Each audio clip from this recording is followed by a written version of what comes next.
switching from my computer to switching to my computer from using Twitter, which also had its own problems. So here we are. This is part 2 of our call on February 9th. Just so you know, coming in as Brace for Impact. I'm Don Ford, and we were talking about, I believe we left off talking about some changes with the America leaving the WHO, right? We were talking about that? Yes. Yeah. Yes, we were. Right. So why don't you explain what you just explained to me when we were off for a second? I will try. Yeah. I have seen a lot of announcements from other countries about really amazing treatments slash possibly cures for a variety of cancer being announced. And the other people who have observed this on social media have basically said, isn't it interesting that all this is happening as soon as the U.S. exits the WHO? Why is that? I don't know. Is it possible the U.S. exercised a disproportionate influence on things when we were involved? Is it just a coincidence? Is it all just nonsense? I don't know, but I thought it was interesting. Yeah, there's such a thumb on the scale moments with America and everything that goes on and how we promote things or even talking about what's the big one. If you mention titanium dioxide on Reddit, you get spammed with downvotes no matter which sub you say it is. People must have the words saved to stuff. And so titanium dioxide, I talk about a bunch on the show, is a filler in food that can be, I think, 1% by weight of, it's in a lot of non-fat dairy products. And when we approved it in the 1970s, we thought that it passed through your body harmlessly, and it's for color. It's to make milk and everything more white. And so we used to say that it passed through our body harmlessly, but we didn't understand, are they called microparticles, or there's another word for it, with the nanoparticles. We didn't understand nanoparticles, so which makes sense. It was the 70s. We didn't understand that stuff yet. So now we didn't have the tool. Right. We didn't have the tools. But now we know that the nanoparticles of the titanium dioxide, which is in just a ton of stuff, and it's in itself is not like bad necessarily. It's more about the volume of people will eat it. When you eat like tons and tons of it. So if you have it's in Tylenol, you can't get rid of it if you want to take acetaminophen. Anything that's white, think about it. Yeah, anything that's white pretty much has it. If it's not explicitly organic, it has titanium dioxide in it. So if you're eating just like a little bit of it, it's not the worst thing. But if you're eating like a ton of it, it builds up in your pancreas, builds up in your pancreas, and we can actually see the crystalline structures on the pancreas, and it disrupts the ability to create insulin to the point that it is not a correlative with type 2 diabetes, it is causative. So we know that the buildup of titanium dioxide in your pancreas causes type 2 diabetes. We know, it's not a matter of question. But it's a huge industry in putting it in food and making food look better, which, by the way, poisoning things that are white in food is nothing new. Borax used to be put in food. There was a whole thing in the middle, I don't know, in the 17, 18, 1600s, where like milk, as you got poorer, the milk got worse and worse, because by the time it made it to the person, it had like sat and changed, and they would keep adding chemicals to it until it was more chemical than milk, and the babies would die. Really poor babies would die from drinking this tainted stuff. It was a huge scandal of its day, and I feel like this is a very similar thing. And they go so far out of their way to prevent a discussion about this thing, and we haven't touched it since the 70s. We haven't touched this in the 70s. It's cool though, because diabetes, we've got tons of drugs for type 2 diabetes now. That's a huge market. Big Pharma can make a ton of money treating this. Right. And so you would hear these women specifically, the story that I would hear is mostly women who would go on these non-fat, low-fat, dairy high diets. So they'd be eating a lot of yogurt, a lot of stuff, but they would also be consuming a ton of titanium dioxide. And so they would end up trying to go on these diets and end up becoming pre-diabetic. And this is a story I've heard dozens of times throughout my life. And they wouldn't get full-blown diabetes out of it, but they would run into all these problems, and no one understood why. And so it just goes to show like how far we go to try to insulate these problems. We know our problems. We know these things. I mean, look at cigarettes. Cigarettes are a great one. We know cigarettes cause lung cancer, and there are still people trying to be like, for a long time was like, oh, they actually help with lung cancer. Didn't you know? Cigarettes. Doctors used to recommend them. They'll help your nerves. They're, yeah, great. Yeah, so when you think about the WHN, and this is kind of where this point is coming around to, we think not WHN, the WHO. We think about the WHO, and the when America is like the biggest donor, it's kind of like the United Nations and having that big vote in the what is it called? Security Council. Thank you. Security Council. Yeah, the Security Council. Is it illegitimate too? Sometimes. The Security Council can control. Yeah. So I wonder if there was a Security Council like role that America held in the WHO that would allow them to put their thumb on the scale to prevent these things from like moving forward, like maybe asking for more data, or being like, oh well, are you sure, let's double check it with my doctors, and then having it kind of go awry. There's just a lot of questions there because we've seen America just be really terrible. Like, I feel like Trump has like shown everyone how terrible America can be, so it's like so much worse. But like we've been really bad like the whole time, like suppressing things for corporate interests. So I wouldn't put it past them, especially when you're talking about in the shadow of the Epstein files being released, and you see how much of this is like a shadowy cabal of people making it worse for everyone else. I mean, they introduced microtransactions to the world. Do you have any idea what a problem microtransactions are? You're talking about the gaming thing? Yeah. When you're like a video game like Fortnite is free, but it has all the microtransactions or the skins and the things and all the customization, all those sort of things that they use. It's actually technically we have World of Warcraft Gold to blame for all of this. I heard actually, I don't know if this is true. But I want to share this with Terry. I heard someone talking about how that because there's a lot of talk about whether or not he started Bitcoin now because they're using Bitcoin for their illicit activities. But originally, it looks like they got the idea from World of Warcraft Gold. Really? Yeah. So World of Bitcoin. Yeah, like they got the idea for Bitcoin from World of Warcraft Gold because gold is a digital item in the video game that equates to time.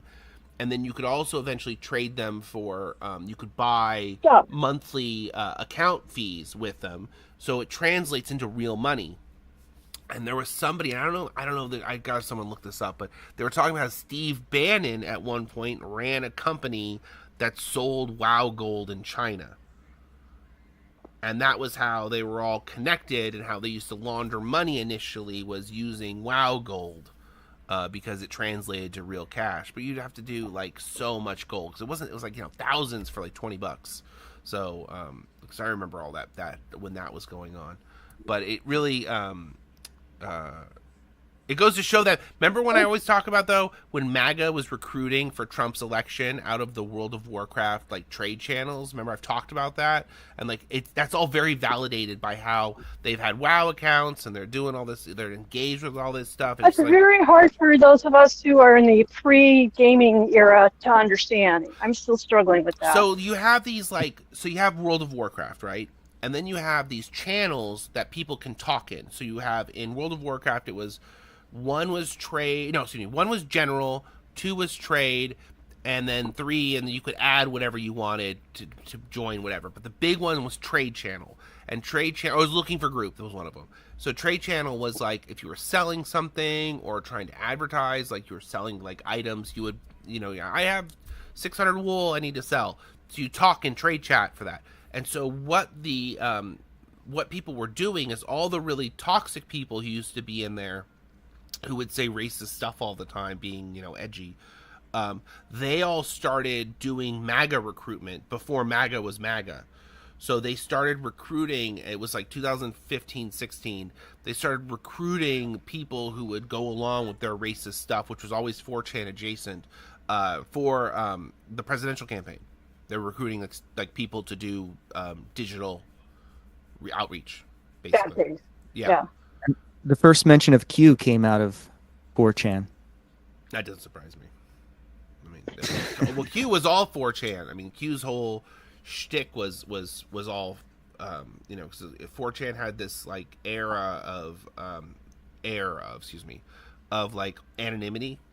So like if somebody really wanted to be anonymous, they could go to 4chan, which isn't, no one is anonymous on the internet. You're not. You have an IP address, even if you reroute the IP address and use VPNs, and everything is trackable if they really want to. But it is, the whole situation is it's annoying too that we're still dealing with all these people who believe this stuff, and now I'm like, how many of these people are really real and are just like bots going off trying to, you know, just like the guys that were doing outreach to find MAGA on World of Warcraft trade. How much of now is like these are AI bots that are trying to find real people to take up their, you know, vendettas, basically. Because it does seem like two things I've noticed is like the accounts like that are like really supportive of this stuff still have like weird names. They're not like people names. They're like, you know, I can't remember anyone on the top of my head, but they're like weird like sentences instead of like names. And then they're like they all have Twitter Blue, and they comment on everything as fast as possible. Like they comment, like I'm always like, how is this guy on every comment on every post before anyone can even see it? And you're like, because it's not organic. They're running bots that are, even when it's a real person, they're having somebody run their account to comment all these things, all these places. It's just I don't know. But it does seem like Epstein and Bannon and all their fingerprints are all over the beginnings of this stuff. They're all over, the fingerprints are all over the current of it. I mean, it's right. Yeah, it is. They're all over everything. My mind is just boggled by the scope of it. Yeah. Yeah, the scope of it is pretty wild. And then you have Trump with that Lion King video to try to take people's attention away from that, and that totally backfired on him. Is that the really racist thing with Obama? Is that what you're talking about? Yeah. I did not. I tried to unartfully make that joke. You didn't see it? No, I did not. But you saw the still image, right? I saw the outrage. Right. I saw the outrage. They portrayed the Obamas as monkeys. Yes, I saw that. Yes, I saw that still.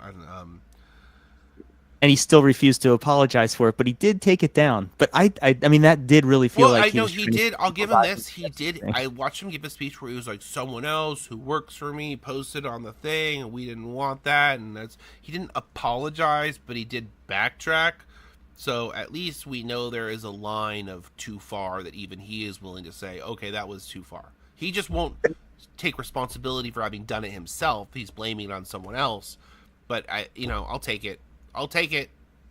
He took it down, and it probably turned people against him even more. Oh, did you hear about what's happening in Milan with ICE and the protests there? No. Yeah. Yeah, so they're not happy in Milan.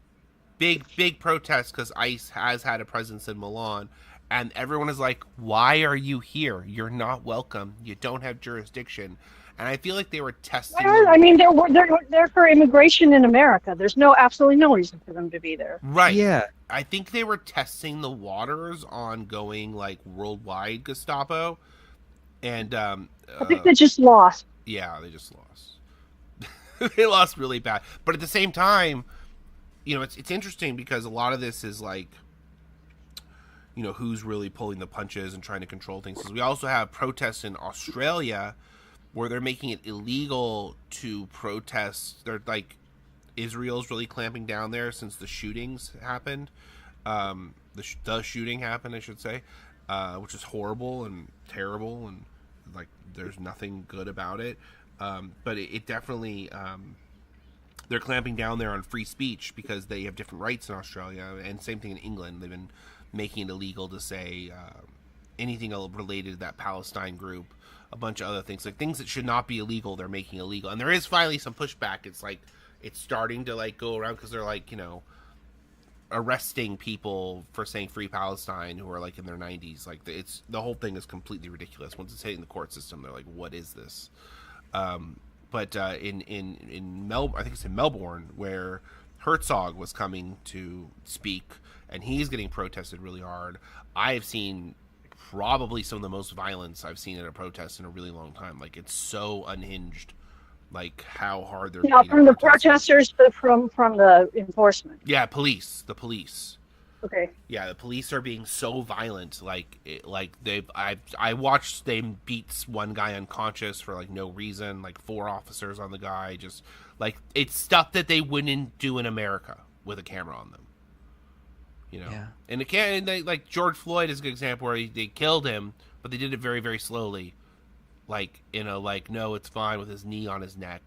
It's a little different when it's like the 4 or 5 officers. Like it was like they're like Rodney King level beatdowns I'm seeing. And they're beating people for protesting people who did a genocide. Yes, because that's anti-Semitic. No, it's not. Right. Yeah, Says a Jewish person. yeah. I'm talking.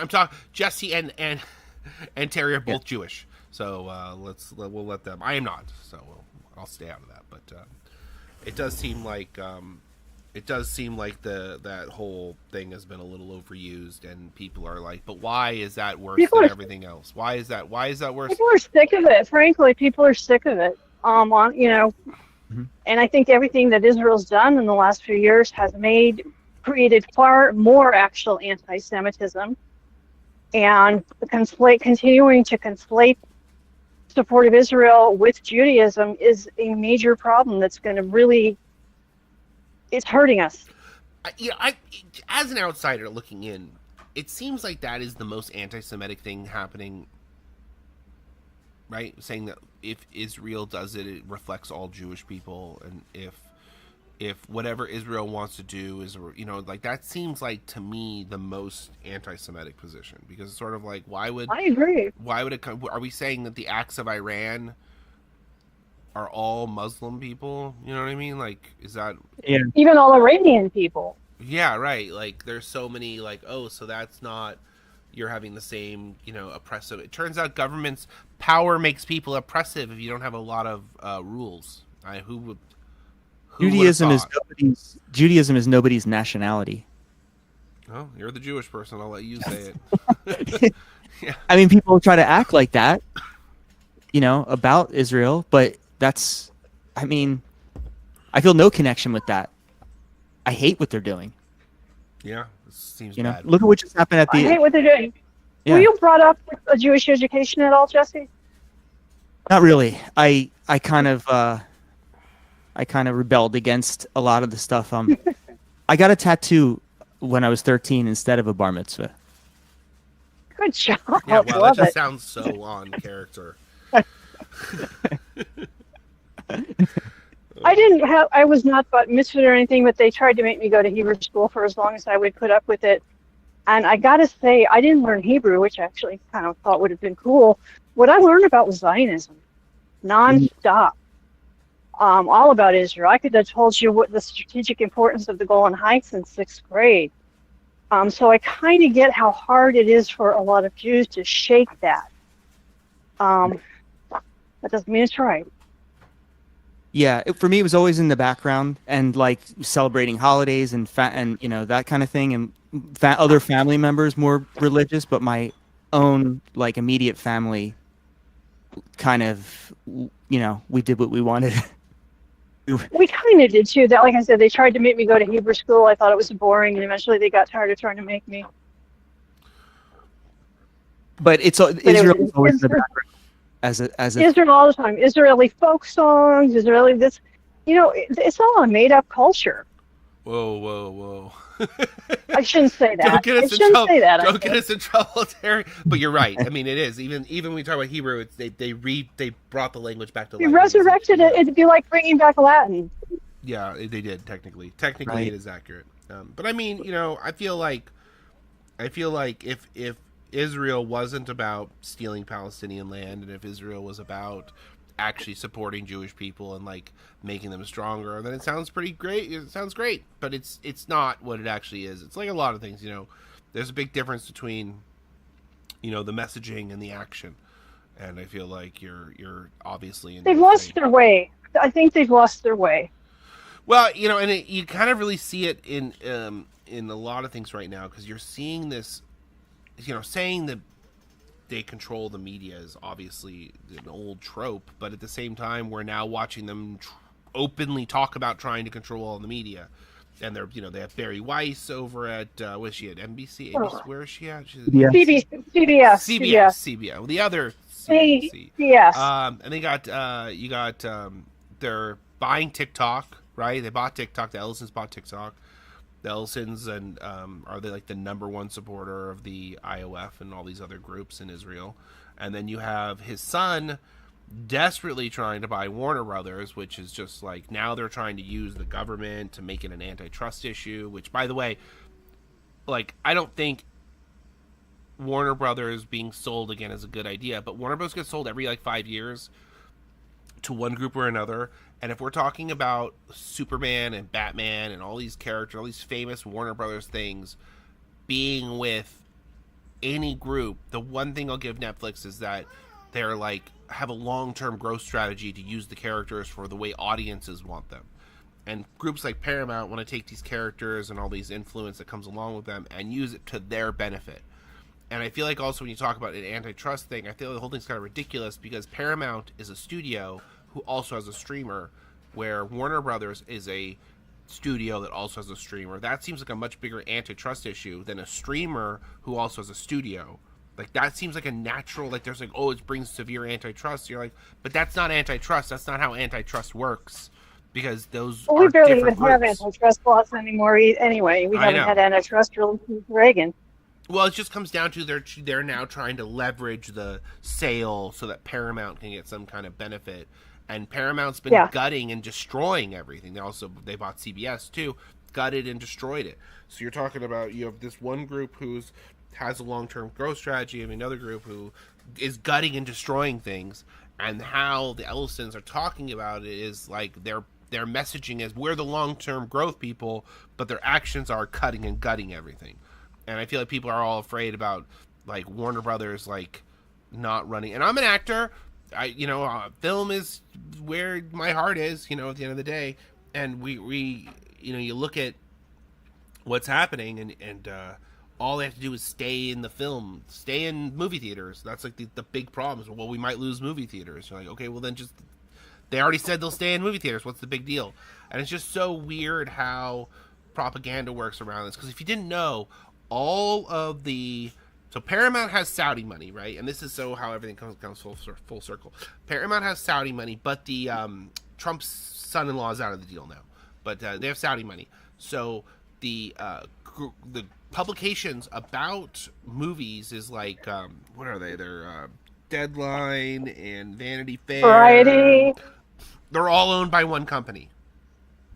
All owned by one company that took a ton of Saudi money. So now they're publishing propaganda for the benefit of Ellison's and their deal by making the whole thing look scarier than it actually is. So they've been publishing like old comments from Netflix execs when they were against movie theater stuff, when they were like, oh, movie theaters, we don't need those, because that was their whole pitch.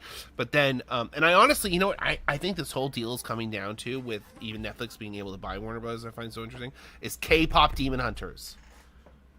I don't know if you guys have seen K-pop Demon Hunters, but it's like they're sweeping awards, they're sweeping things, and it's the reason Netflix has the financial support to even make the purchase in the first place. So it's such a funny, like, how this business and all these things sort of actually leverage each other and come together. But you just see, the point I was trying to make was how the Zionists are really trying to leverage control of whatever media they can. And I feel like now the cat's out of the bag. They're trying to, like, control how people see things and understand things. And it's like, guys, it's too late. You've already told us you're doing it now. You can't. It's not a trope anymore when you're actually doing it.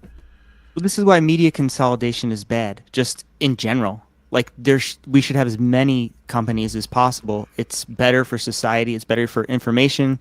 It's better for creativity. It's better for workers. Like, it's just bad to let these companies control everything, because it's just the natural progression. Well, Warner Brothers... It's not just media consolidation. It's consolidation of everything. Yeah. Healthcare consolidation. United Healthcare owning everything. It's always bad for the people. Yeah. Well, they're trying to paint, in this particular instance, they're trying to paint Netflix and Warner Brothers joining business as a bad consolidation, I- when yeah. really Paramount buying up everything is the perfect example of bad consolidation, because it's been bad for workers, it's been bad for consumers, it's been bad for everyone involved, because they're cutting jobs and having lower quality content, and they're bringing in the wrong people.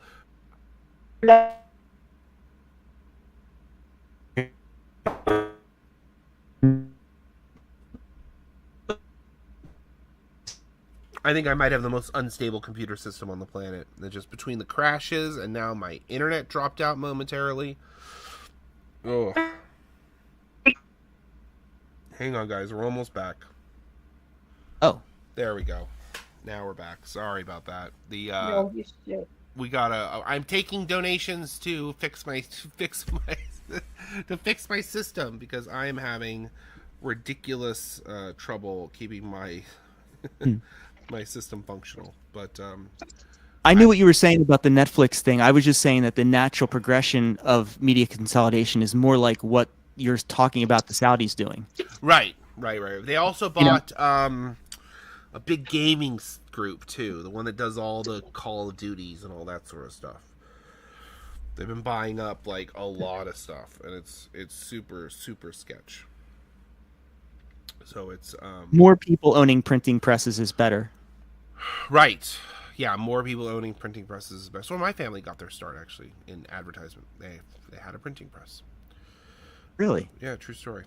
So my mom tells a story about how we've been in advertising for so long that it wasn't even called advertising. It was just, they just ran a printing press, and that was how they paid for things. So I'm just the most unstable connection. Now it makes it really hard to keep track of how long the actual call is. But I do feel like, you know, what we're talking about here is just how much things are awful. I think we're talking about how awful things are. We got a new variant on the rise. We're finding out more and more about what's been happening. The one thing I'll say is, I think, and this is what I'll dedicate this little section to, because next gonna get out of here in 15 or so minutes, is the consolidation of power is true in more than just media, because it's the same thing we're seeing in government. It's the same thing we're seeing kind of across the board. It's like Yeah, I mean, I think you popped out when I said that. Yeah, we're seeing it everywhere. We're seeing it in healthcare. We're seeing it, you know, United Healthcare owns everything. We're seeing it in pretty much everywhere, and it's bad for the people every time. Every day I'm expecting Trump to come back and be like, I disbanded the Senate, like Emperor Palpatine in the Star Wars movies. He doesn't have the power to do that, luckily, but I will say this: it is pretty impressive how well our Constitution was written, that we are able to hold on through this horrible turmoil. And you might be like, oh, the Constitution is being ripped to shreds. It's really, really not, though.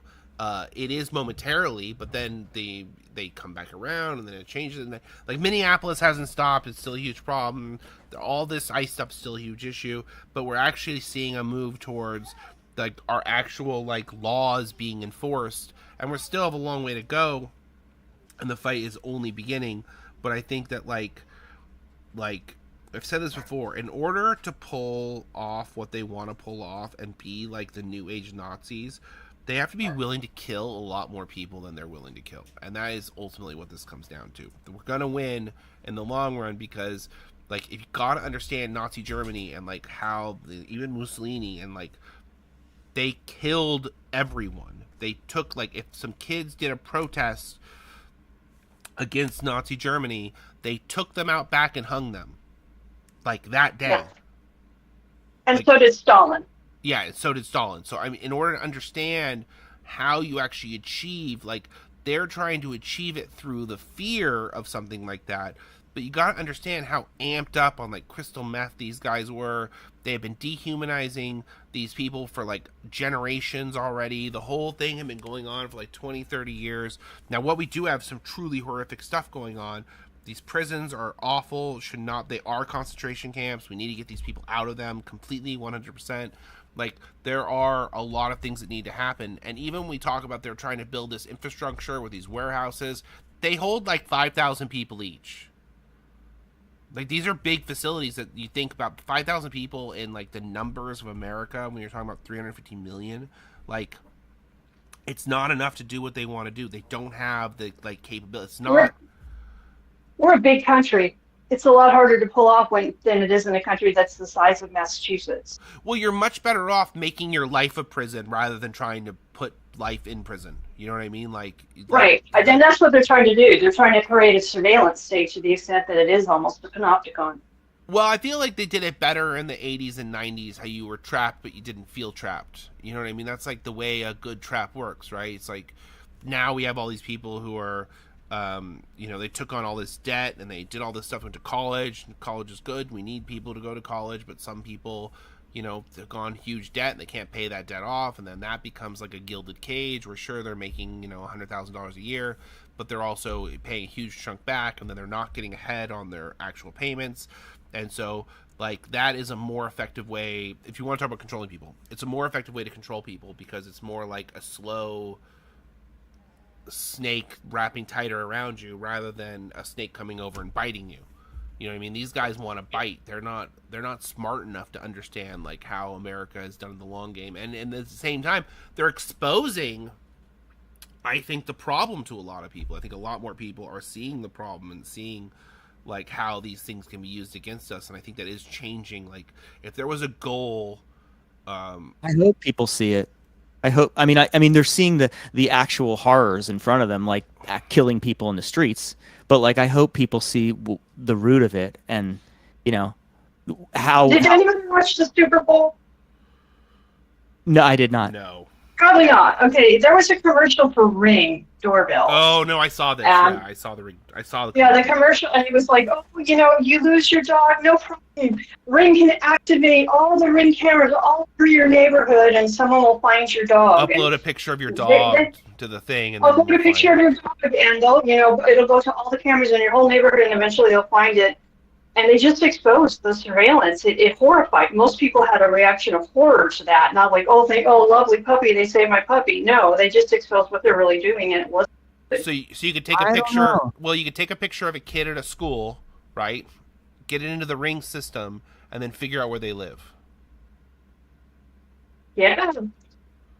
I don't know how many people are horrified because people are they love convenience, and it's like anything that seems convenient is like, oh, okay, great, and things just keep progressing in that direction. I think on this one, people were really horrified. So if they had done it with Joe Biden as president, they'd be like, "This is fantastic." Oh no, I was talking about the Ring. No, I know that. commercial. No, I know exactly. Oh, okay. No, that's my point exactly. If they had done that with Joe Biden, they would be like, "Oh my God, this will be used in a safe, good way. It'll be good for us." I see what when you're it's saying. Done under Trump, they're like, "This will be used against us. This is bad," because that's the perspective. Because Trump doesn't hold back on like, "Hey, we're gonna do bad things to you. Get ready to suck it, loser." You know what I mean? And Biden was like, "I want to help you find your puppy." Well, that would be some progress if people saw what certain technologies could be used for. Because, yeah, that'd be nice. Because it seems like we're building Terminators that do backflips at top speed. I don't know what that's about. It's like, can they hold a rifle? Well, we trained them not to. Okay, but what's stopping someone from training them to later on? I don't know, about $10 million. You're like, right. Yeah, that feels right.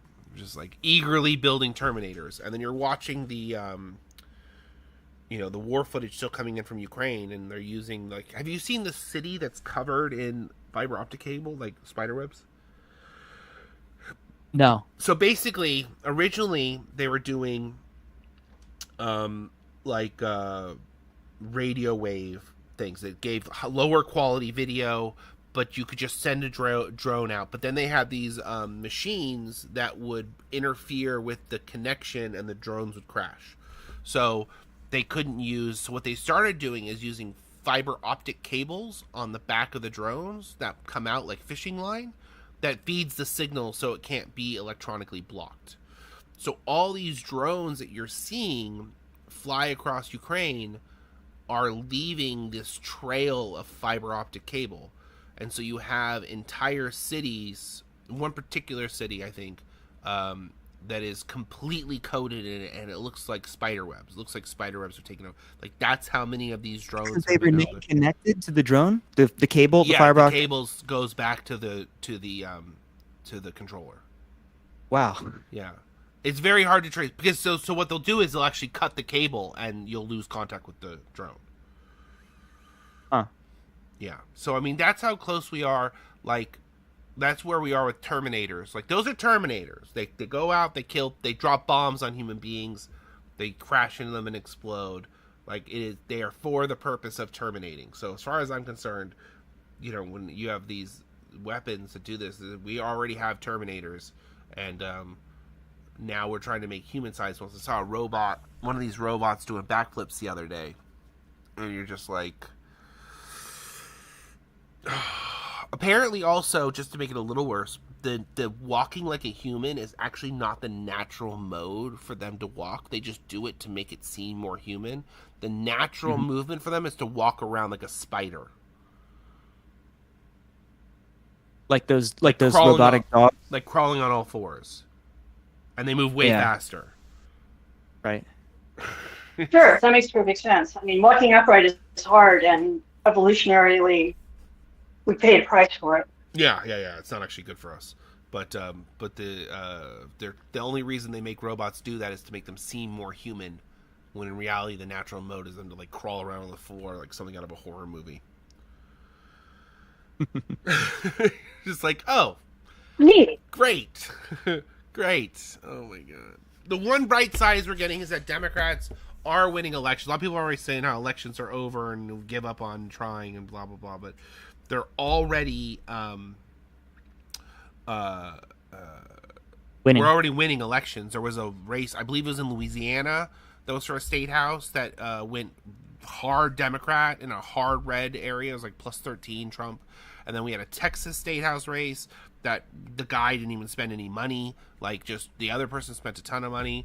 And then you got AIPAC candidates getting beat. So the Jersey race, the Jersey 11, right, that's still we're waiting for final results on, is actually really fascinating because the guy Malinowski, and help me with these names again, we got Mayhem, Malinowski, and then the AIPAC candidate whose name I'm forgetting right now. But Malinowski, right? So Malinowski said, "I'm willing to condition aid to Israel because not conditioning aid to Israel is a very toxic position right now. It's very bad for campaigning." So he says he's willing to do that. That was enough for AIPAC to say, "Well, we're not giving you money. We're going to run a candidate against you." And that candidate just ended up splitting his vote and and we talked about this on the night of the election. So like we were like right when it was happening. I was pointing this out. So now we've gotten to this point where like AIPAC you can't be even conditional aid to Israel under health rights violations and still have AIPAC support, which means they're going to support candidates who are less likely to win. And if they continue on this sort of motif of action, they're more likely to help elect progressives because the person who will take up that toxic position is not running a strong enough campaign to win. And the so-called moderates are pissed because it actually helped the candidate who said Israel is doing a genocide. Right. Which is not the position of the other guys. Malinowski, Right. is saying he wants to condition aid, which is a bridge too far for AIPAC. Right. And so they've gotten themselves in this like interesting position between the voting public and the people giving money and where AIPAC stands on supporting candidates. Now, had AIPAC put that money into Malinowski, he probably would have won the election because she wouldn't have taken. But it's tough to say because, it's tough to say because she reached more people because she got more money. He reached the amount of people that he could reach. There's no guarantee that her voters would have voted for him if she hadn't gotten that money. You know what I mean? There's no clear, he wasn't guaranteed those votes. Right. What about the other candidate? There's another candidate as well that got the AIPAC money. What about that one? If they given it to Malinowski instead, Yeah, but there's no guarantee that the people that she reached with that money would have voted for Malinowski. Like, she wasn't, like, changing people's minds because it's, like, a 200,000 person district and we're talking about 30,000 people voting, or 50,000 probably, all through all of them. Yeah. So... Yeah, we don't know how turnout would be different if that money wasn't involved either. Right, so she could have still won. Like, the turnout could have just been lower, you know, if that. But it does look like if she changed even 900 votes, it was enough for that. I mean, that's how tight these races are. And that's why I feel like what we say online is so important and can be so damaging to these campaigns. You know, when you say voting doesn't matter, or you say, you know, whatever it is that people say that's negative about it, you just ultimately get yourself in the position where you could be costing them just that 1,000 votes. 1,000 votes is the difference here. But it was a really beautiful thing to see that happen that in that way. Oh yeah, To see this backfire on AIPAC. Yeah, I really got ticked off last last election season when they were bragging about how much influence they were having over American politics. And now they're so toxic that you can't, AIPAC isn't even giving money directly. They're giving money through, like, secondary groups. Mm-hmm. We know that money tracks back to AIPAC, but it's not a donation from AIPAC. It's donation from, what's it, America, Unite for America or something like that. They had some other name for their group. Yeah, there are other kind of Israel-type lobbies that you can look on, like Open Secrets, that they shows that they're also giving money. Right. So Not just AIPAC.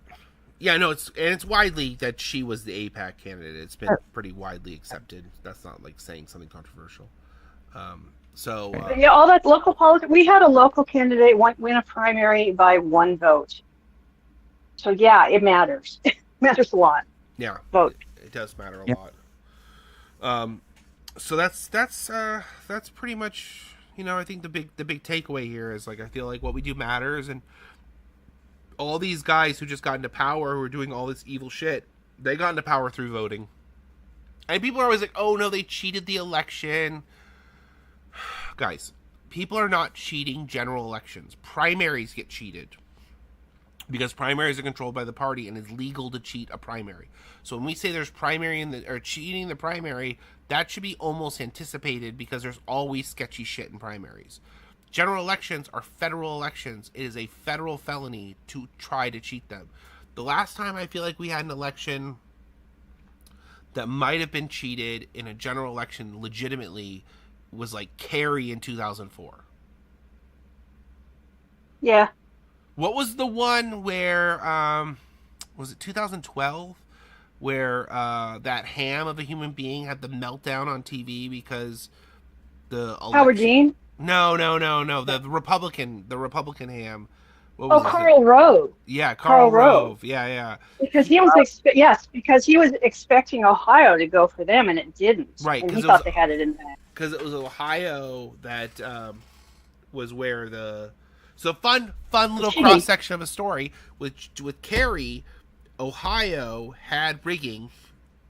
People went to jail, and a gentleman named Michael Vu, who did not go to jail, was involved with that whole process.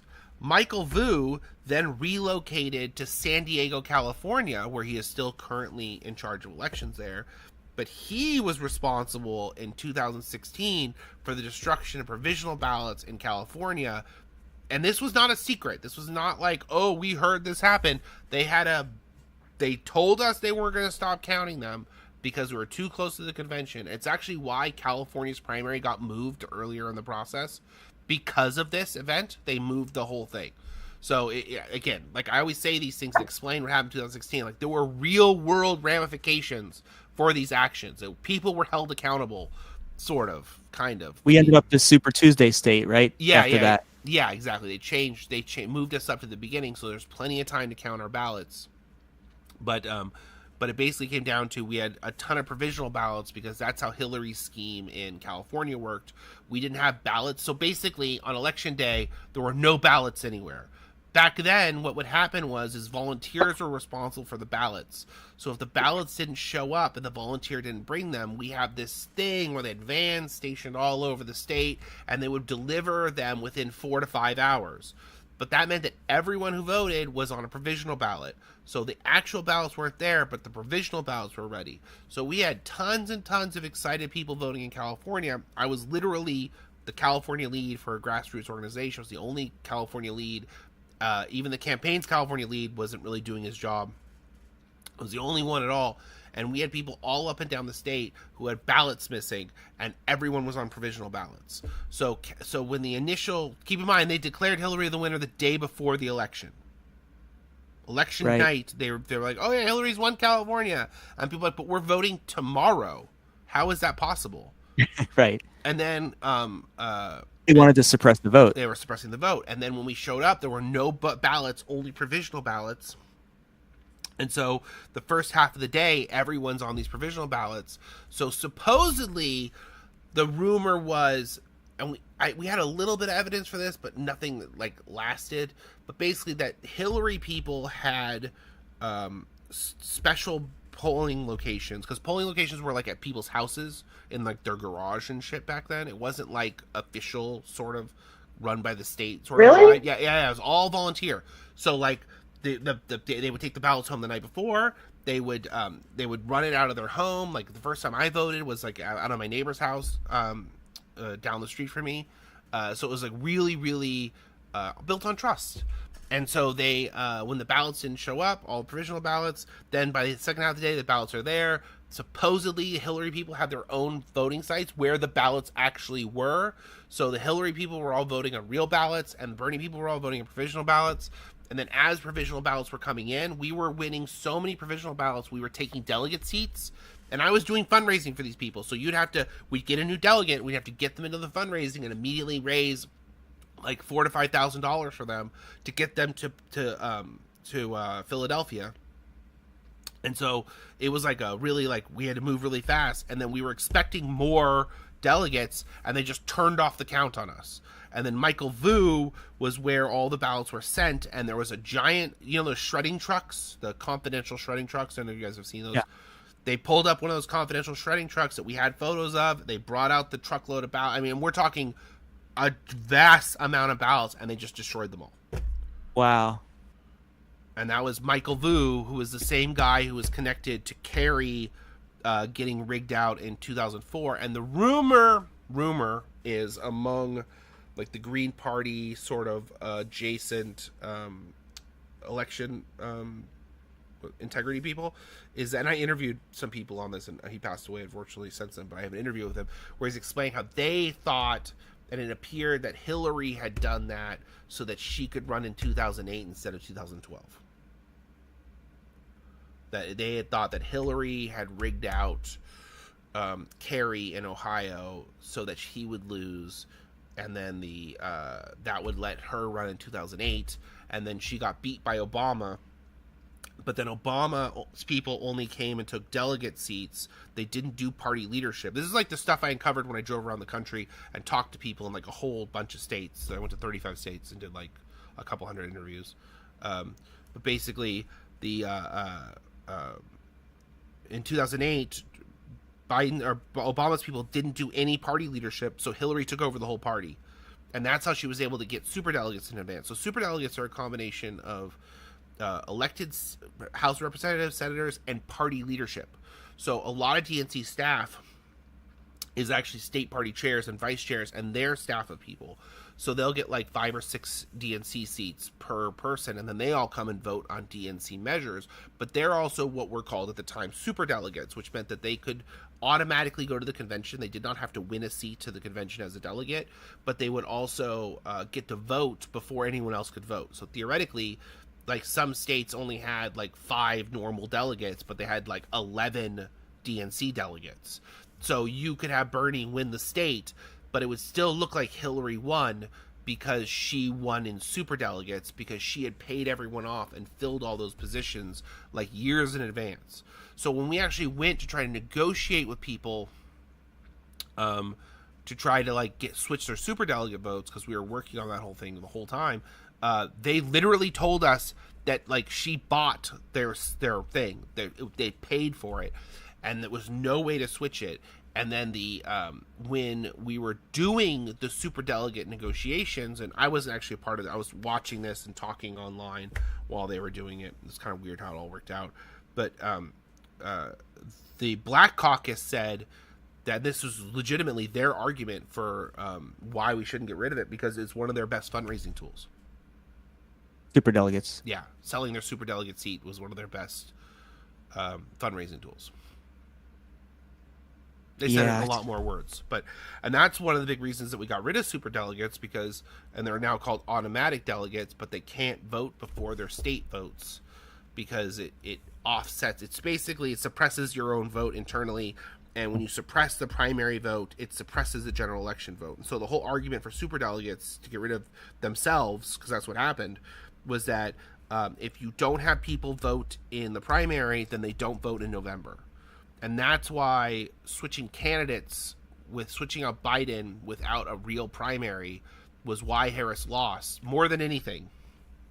Even the unpopularity, all the stuff with Gaza, everything that's going on, they could have overcome all of that if they just had a primary, because even like a mini primary, because it gets people involved with the process and it gets them out to like engage with the candidates and the votes and make them feel like their vote matters. When you give them a candidate and you don't get any choice in it, it takes away the feeling of like my vote matters and people don't engage, and then all the negative propaganda is more effective. So, and the candidate doesn't have to make any kind of promises about policy. They can just sort of muddle through it. Right. Yeah. You can just say whatever. Yeah. And so it's sort of like that was what my wife always says. She's like, all they had to do was say, I won't send bombs to Israel. But apparently that's enough for AIPAC to stop funding you. But all she had to do was say, she didn't actually have to do it. She just had to say it. Take a principle stand. Yeah, she wasn't even willing to do that. And that was like, I don't understand how that's all she had to do. And they're talking about trying to revamp her like image right now and get her like out there in front of people again, and you're just like, guys, you're totally missing the mark here. You're missing the thing that engages with people. And this is why we always said, she was a bad candidate, and it has a lot to do with her staff. And she wasn't willing to go against Biden policy. Yeah, it is weird that I think everyone forgot the reason that Biden's cognitive issues was such a severe issue is because he could not get out to campaign and repair it. Like, Biden was a pretty personable guy when he wanted to be. So, like, the idea that he could get out there and, like, fix his image, it was always a possibility. But once he had cognitive decline, it was only going to get worse because he couldn't. The problem was his policies were unpopular. And people are like, well, you got to compare that to Trump. No, that's not how popularity works. Right. That's not how people engage with these ideas. You have to give people something to vote for. You cannot do that. You cannot do the other guys worse. Right. It doesn't. Which is what the Democrats have done in every damn election lately. Well, yeah, and you're anti-campaigning at that point because you're not campaigning for something. You're campaigning against something, and that is like always bad. And why vote? Bad. It's like, oh, to hell with it then. Yeah, and then they blame the voters for not voting. Right. Give us something to vote for. And we are at it's a tumultuous sort of situation, but I just don't think that they were reading the room right on that one. And hopefully these primary shifts will change people's opinion. I'm losing my connection right now, so I think we should wrap up the call, guys. Do you want to finish your thought, Jesse? Oh, I was just going to say they spent a year and a half at that point, doing a genocide and breaking international law and U.S. law by doing so. So it would have involved her turning on him, and she wasn't principled enough to do that. They just had the same campaign staff. It was the same people running behind the scenes in both campaigns. They didn't bring in any new voices. Yeah. They weren't honest. It was, from my perspective, it was a consolidation of power where all the people who were in the White House were more interested in keeping their jobs than they were making sure they won the election. So they tried to do everything they could because they didn't have superdelegates anymore. So they pulled all the shady maneuvers they could to hold on to their jobs, and it didn't work out. We all lost. Yeah. Yep. So you can really actually tie it down to one specific person, too. I'm not going to say who, but you can tie it down to one person. So it's yeah, I think I know who you say. I won't either. There's just no reason. But If you say the name 3 times, something really bad happens. no, I don't think it's that person. I don't think it's that person. Beetlejuice. So on that note, I think that's it for us, guys. Before I lose my connection and break this into a fourth call, I'm Don Ford. This has been Brace for Impact. We are here on Tuesdays and Thursdays. If you actually listened, sorry, thank you, honey. Mondays and Thursdays. My wife has walked in just in time to correct me. Mondays and Thursdays with today, whatever today is. So do your best, guys, to hang in there. It's going to be a rough week. Which you might want to do while you're still allowed to. But I think we lost Don. Yeah. Oh, there he is. Oh,